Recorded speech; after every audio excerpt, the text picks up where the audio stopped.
got to see the film last night with a giant audience. It was beautiful. But I have no idea how to describe this film because it's such a beautiful spectacle. There's no words to describe it. How do you guys describe it? We don't know yet. No. We don't know how to describe the shooting.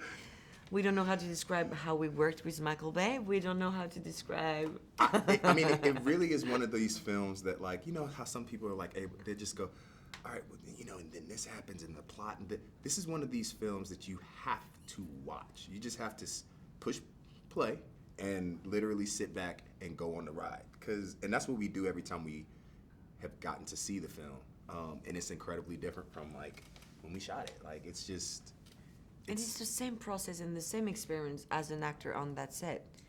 You just arrive and either you just like try to understand everything and just like to put like every skills of your characters and being like, I want to do this and this, or you just like, show me, tell me what you want and I will try to follow and we'll see. If you don't let it go, it's impossible to just like survive after 5 months. Yeah. And I think it's something... That's a good point.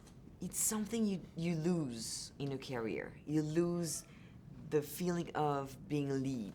And and it's like something after 5 months, I know like I learned, for example, like the ego trip. It's impossible on a Michael Bay set. Because if you're starting to be like, what about me? What about this?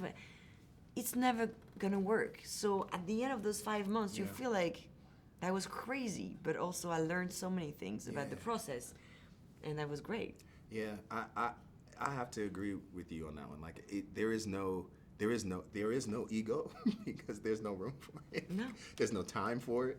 And that analogy about watching the movie and letting go too, you sort of have to give over to it because that's what we had to do to get through this film. Well, do you feel like that's a testament to getting a director like Michael Bay, who's just so talented, and giving him $150 million and just letting him play? I feel like no one could do this unless, you know, that they would have that freedom, because it's just so good to watch on screen. Who else, you know, can you just do that and trust that something like this would come out of it? I don't think anyone knew what would come out of it. And the other thing is, like, the exciting part is like watching a director sort of in their way sort of rediscover what they love about cinema, and watching him in all of his, you know, Bayham, like just be like, because sometimes you look over and some crazy stuff will happen on set and he'd be like, you know what I mean? Like, you watch him like enjoy the process, and you have to just trust it because it is a wild beast. Well, it's all done with a bit of tongue-in-cheek, and I feel like that's what we have to believe this world. Because we believe everything that happens, although I felt like the body count for people was even more than explosions on this film. Oh, yeah.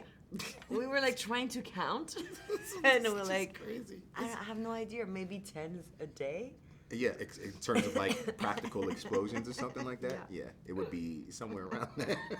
And then he would do so many setups a day, like, and just move and move. And if you're like, but wait, my character, da-da-da-da-da. Nope, forget about it. Okay.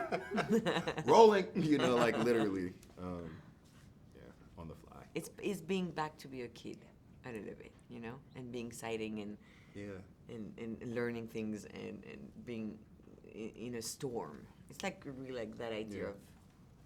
And trusting that it all comes together. Yeah. You know? And it does so well. Honestly,